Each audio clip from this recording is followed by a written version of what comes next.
So let's just take a look at what we saw in Barbados up until the 18th of December, just up until 3 days ago.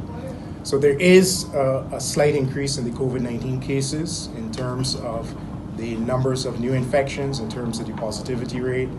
In the week, the 12th of December to the 18th of December, we diagnosed 318 cases, and that was compared to 317 cases in the previous week. So for all intents and purposes, essentially stable with slight increases.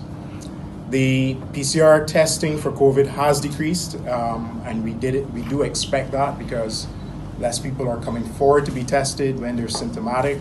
Of course, we don't want that. We want to always maintain the best possible understanding of the COVID situation in Barbados. And for that to happen, we need people to come forward and be tested. When we look at the proportion of positive PCR tests in Barbados, we see that the current positivity rate is 22% in that week that I mentioned earlier, compared to 20% the previous week. They are effective, which is one of the key metrics to determine the rate of growth, is essentially like a multiplication factor. So we want this number to always be less than 1, so the epidemic is not growing. But we are seeing that they are effective is just over 1. So the epidemic has been growing over the last couple of weeks.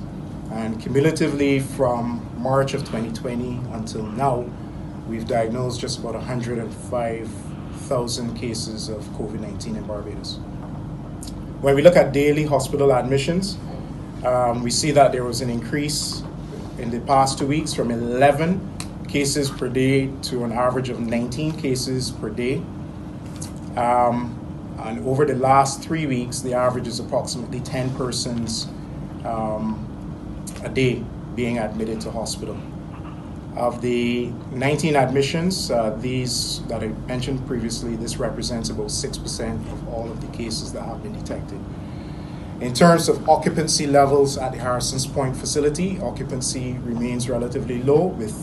On the 18th of December, we had 25 persons in Harrison's Point, and this represented 13% of the current available beds. So relatively low occupancy, even though I would have just explained that the numbers did increase, but we're looking at relatively small numbers.